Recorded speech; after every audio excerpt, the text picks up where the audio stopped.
opened 100 years ago as a war memorial hall and as a memorial to 7 members of this lodge who made the supreme sacrifice of the Great War.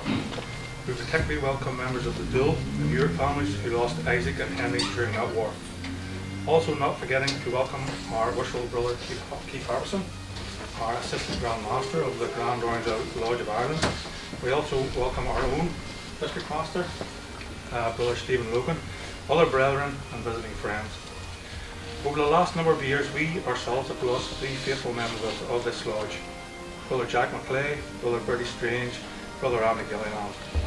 We are very pleased that today members of the McClay and Strange families are able to be with us. Unfortunately, due to long-standing family event, the Gilliland family are unable to be with us. Our service today will be conducted by Brother Reverend Peter Blake, Chaplain of Lisburn District, LOL, and a great friend of Ornidism in the Antamara. Many thanks for leading this service today. Over to you. Thank you for your privilege. If you'd like to stand, we're going to sing a hymn together. We're going to sing Thine Be the Glory. Oh, what are we doing? What are we doing? Oh, I hope these are good choir. Thine be the glory, risen, conquering Son. Endless is the victory, thou o'er death hast won. Angels in bright raiment, roll the stone away. At the folded grave close, where thy body lay, thine be the glory, risen, conquering Son. Endless is the victory, thou o'er death hast won. Lo, Lord, we doubt thee, glorious Prince of light. Life is not without thee, aid us in our right. Make us more than conquerors through thy deathless love. Make us safe through Jordan to thy home above. Thine be the glory, risen, conquering Son. Endless is the victory, thou o'er death hast won. Would you like to take your seats, everybody?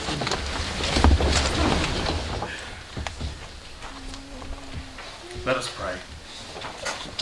Brothers and sisters, friends and family, we come together to offer to Almighty God our worship and praise and thanksgiving in memory of those who gave their lives in the 2 world wars and in service since, and to recognise the testament that this memorial hall has been to their sacrifice for the past 100 proud years, and to rededicate it for the future, for the remembrance and celebration of our proud history and for further service of our community, to pray for all those who continue to serve in our defence forces, and to pray that in the power of His Spirit, we too may serve God in the pursuit of His heavenly realm.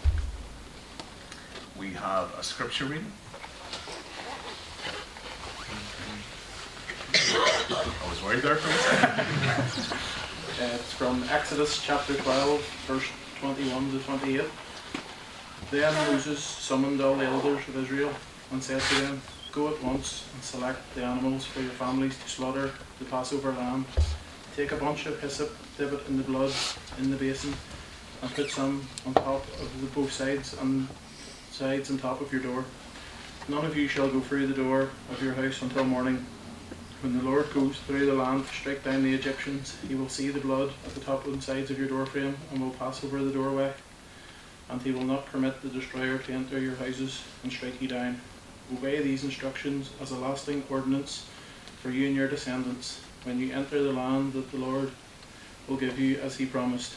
Observe this ceremony, and when your children ask you, What does this ceremony mean? Then tell them it's the Passover sacrifice to the Lord, who passed over the houses of the Israelites in Egypt and spared our homes when he struck down the Egyptians. Then the people bowed down and worshipped.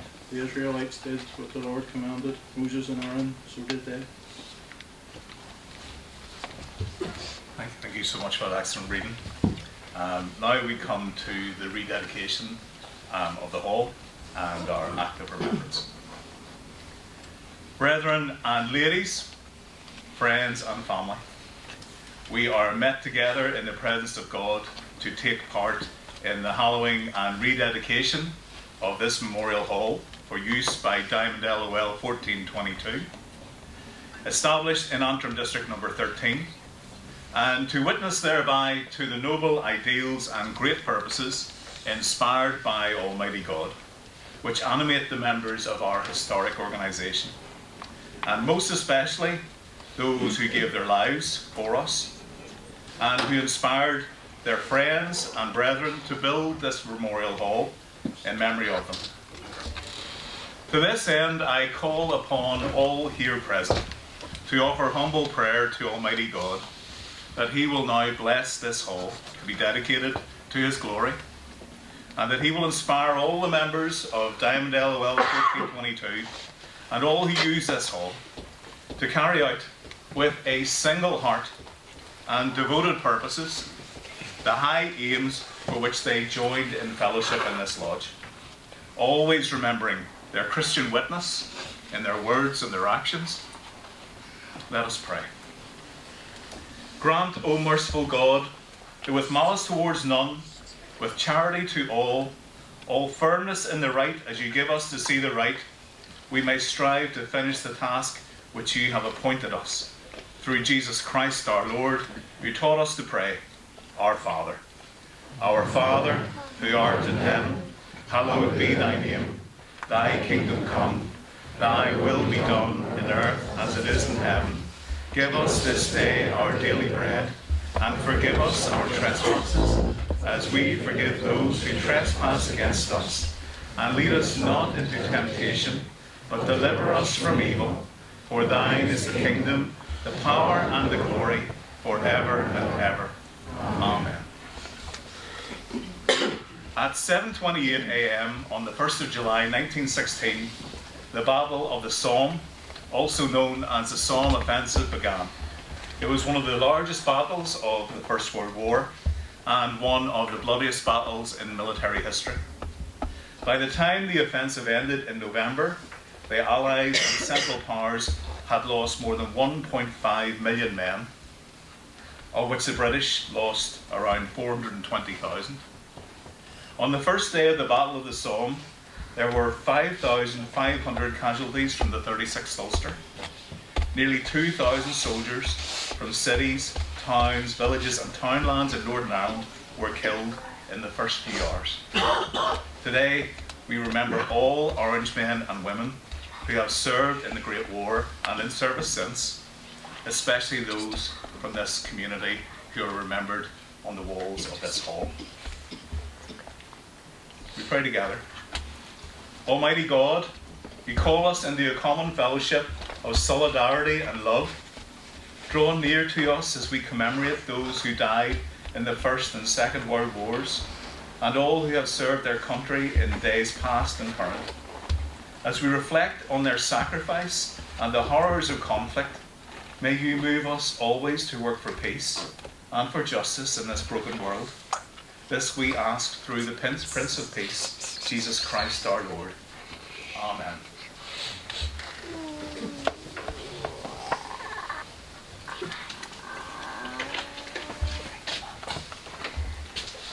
It's a poem by an author called Alan Seeger called I Have a Rendezvous with Death. I have a rendezvous with death, some disputed barricade. When spring comes back with rustling shades and apple blossoms fill the air, I have a rendezvous with death. Spring brings back blue days and fair. It may be he shall take my hand and lead me into his dark land, and close my eyes and quench my breath. It may be I shall pass him still. I have a rendezvous with death. On some scarred slope of battered hill, when spring comes round again this year, and the first meadow flowers appear. God knows 'twere better to be deep, pillowed in silk and scented down, where love throbs out in blissful sleep, plus nigh to pulse and breath to breath, where hushed awakenings are dear, but I've a rendezvous with death. At midnight in some flaming town, when spring trips north again this year, and I to my pledge word am true, I shall not fail that rendezvous.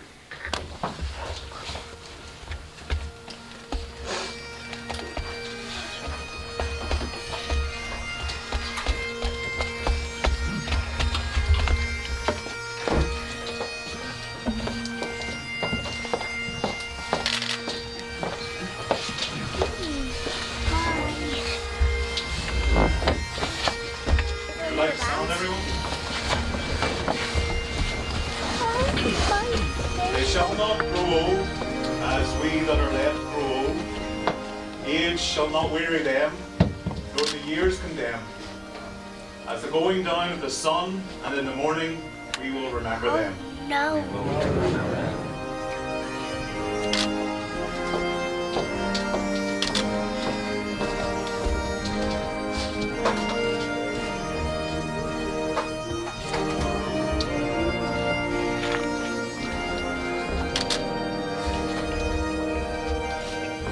So we keep silence for 2 minutes.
When you go home, tell them of us and say, for your tomorrow, we gave our today.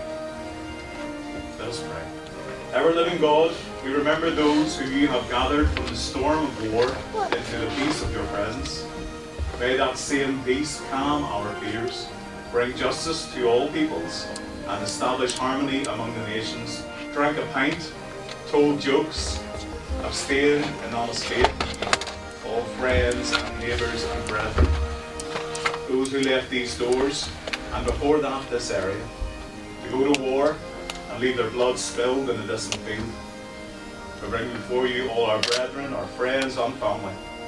We ask that you keep them safe. And this year, bless all who wear a collar, play flutes and bang drums, as a celebration of the pride we feel for who we are, and in memory of what men like these and women like these have done for us. Most of all, help us never to take for granted what your Son did for us on the cross. Amen. Please take your seats, everyone.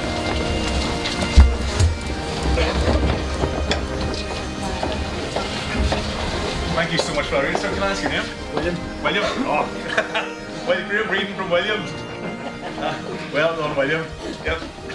We'll be saying that a lot this month. In this reading from the Old Testament, before Israel, before the New Testament, before Christ, we'll find the people of God are hard pressed. In days gone by, they've been very welcome in Egypt. If you know the stories of Joseph, how well he did, what a great man he was. And they thrived in Egypt, perhaps thrived too much. And the Pharaoh had decided to enslave the Israelites because there was just too many of them and they were too successful.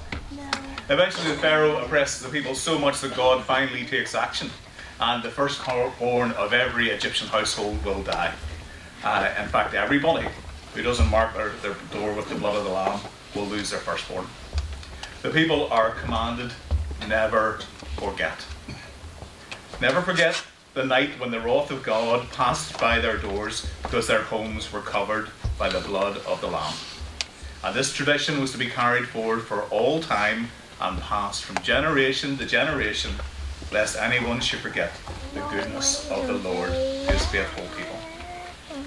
This hall, this Muckamore War Memorial Orange Hall, was built in response to the great cost paid by local Orange men who lost their lives in the Great War. As an expression of our faith in Jesus, the one who gave himself also on the cross. It was opened by Charles Curtis Craig, brother of Northern Ireland's first Prime Minister, James Craig. The hall cost £600. You wouldn't fix a leak for that now, would you, boys? If you need to do even a fundraising about that. But all that, you can imagine £600 in those days, quite a sum. And a lot of hard work went into it by 1422. And it was praised by the chairman, Brother W.B. Murray, who said they deserved the greatest credit for what they had done in connection with the erection of the new hall as a memorial to those who fought and died in the Great War.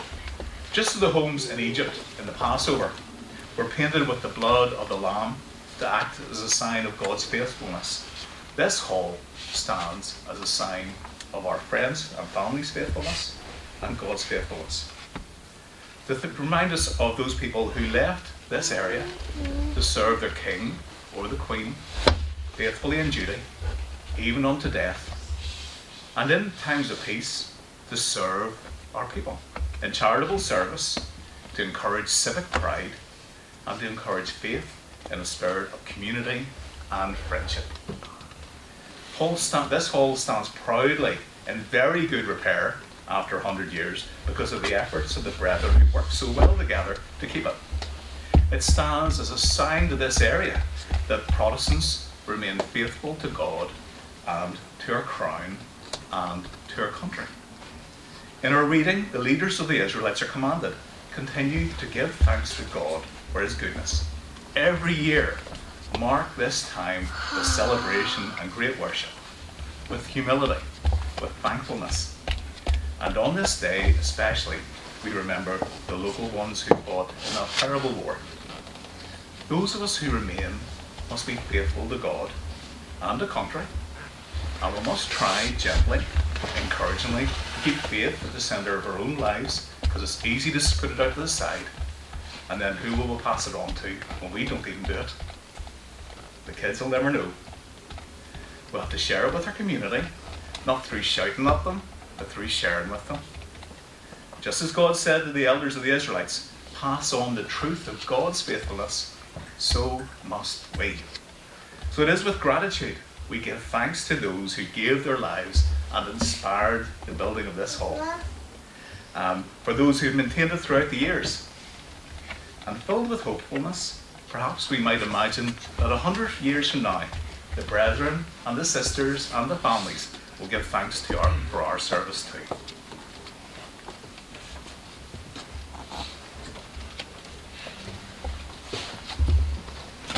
We're also going to use this great occasion to present some long service medals to members of 1422. Can I call upon our assistant town councillor?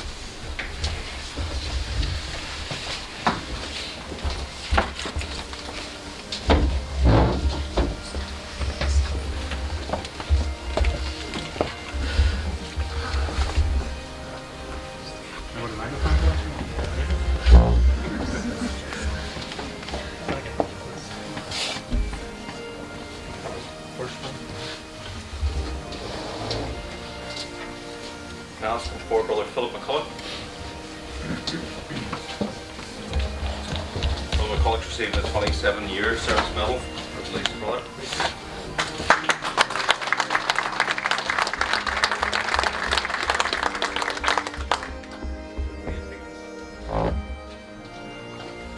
He was 28 years.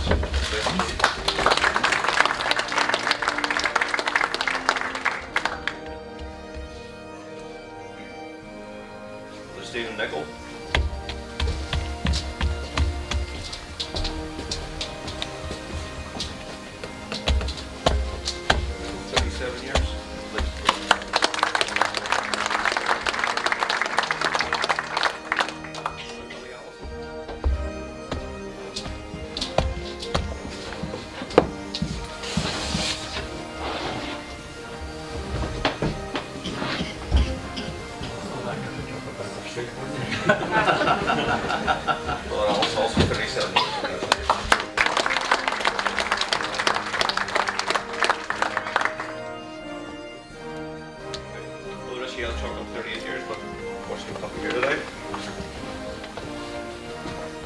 Cecil Barton.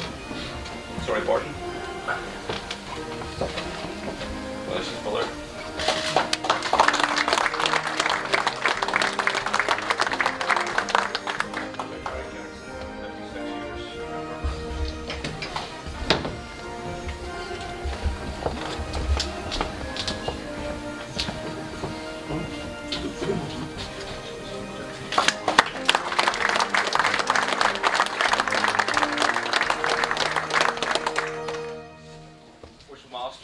District Master, distinguished brother and sisters, brother and Sir Knights, ladies and gentlemen.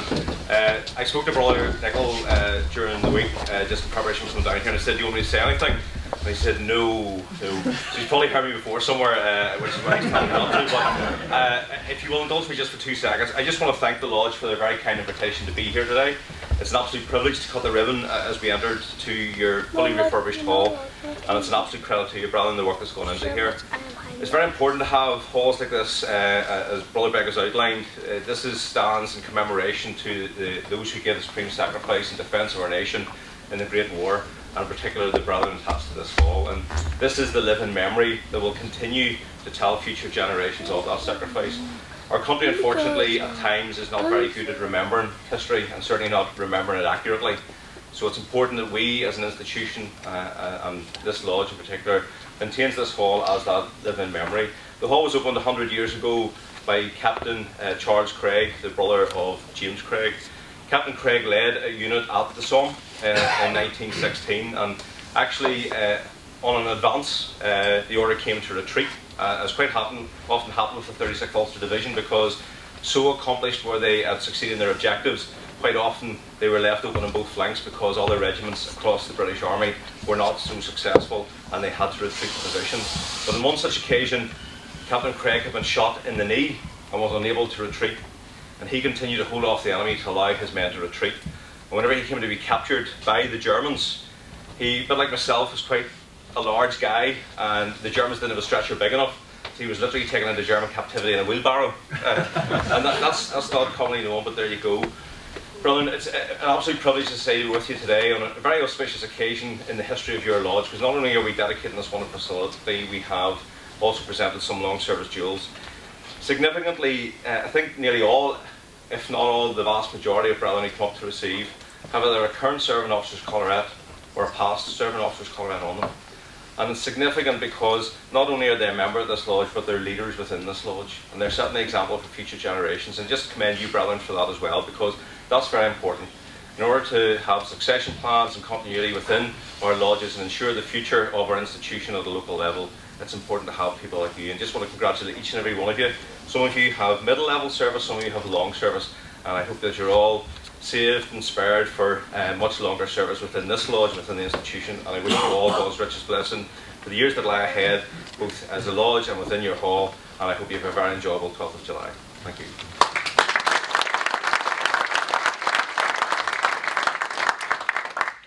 A couple more gifts just to get in. We're going to call upon our own worship district master.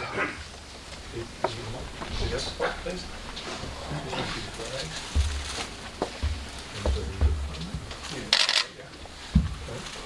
Your family, I'd like to present you this here. Be humbled to give this to you on behalf of this Muckamore Lodge here, 1422, which is a fantastic lodge in our Ireland district. So I give this to you, and thank you very, very much.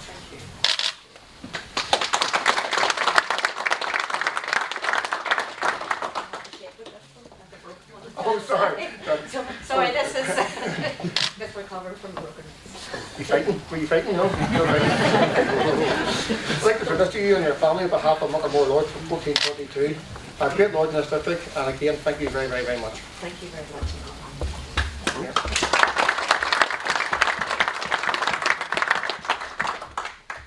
Strange. Something.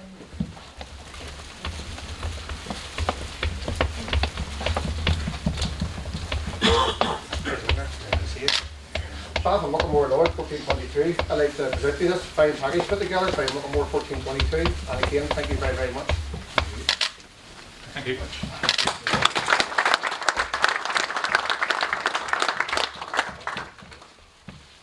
The McClay family.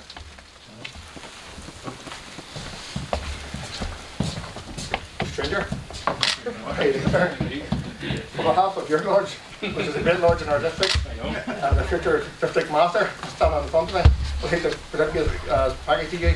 And again, thank you very, very much. Thank you. There you are, sir. Thank you.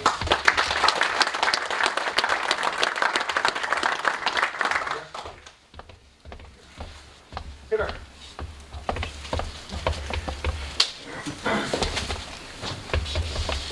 Thank you, sir. Doing very well. What a pleasure. Is a token here on behalf of Muckamore 1422 for your great work and your service today was second to none. And again, we thank you very, very much for the work you do for this lodge and also for Upton District. We're deeply indebted to you. Thank you. I know, in all sense, we're here to serve you and to look after you. So Thank it's my you. great privilege, Stephen. Thank you.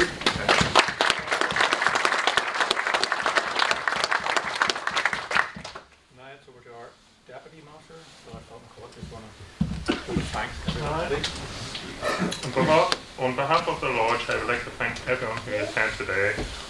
Also, thanks to the Lady Hill band who lead us on our parade, to Brother Peter Blake for leading the service, and to those who provided the catering, to Evan McCabe, Michelle McCabe, to John Young, and of course our wives who continue giving us our support. I apologise if I have left anyone out. Not forgetting our own members who worked hard over the last few months, especially getting our hall ready for today's event. Especially thanks to go to Morris parents, Robin, Hull, John and Cecil. If it wasn't for them 4 members, this hall would never be done today. Thank you very much.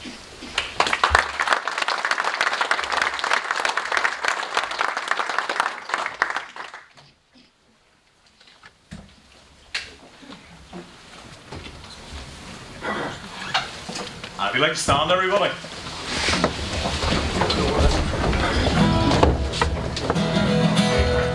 What a friend we have in Jesus, all our sins and griefs to bear. What a privilege to carry everything to God in prayer.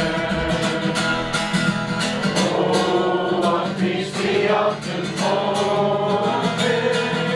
Oh, what needless pain we bear. All because we do not carry everything to God in prayer. Have we trials and temptation?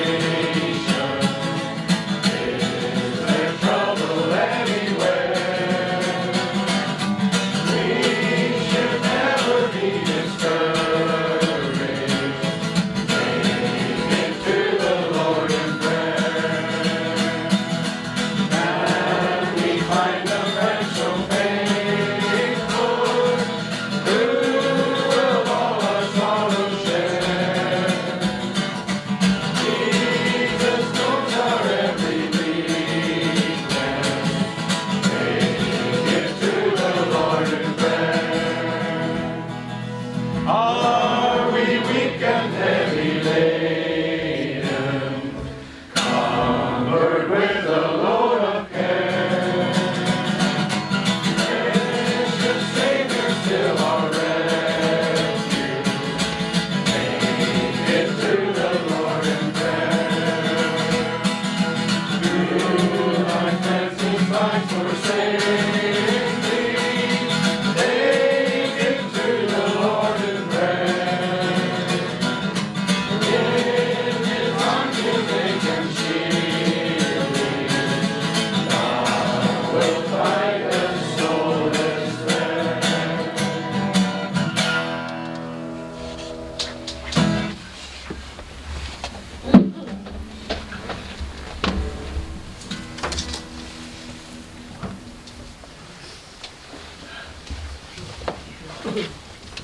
And our national anthem. God save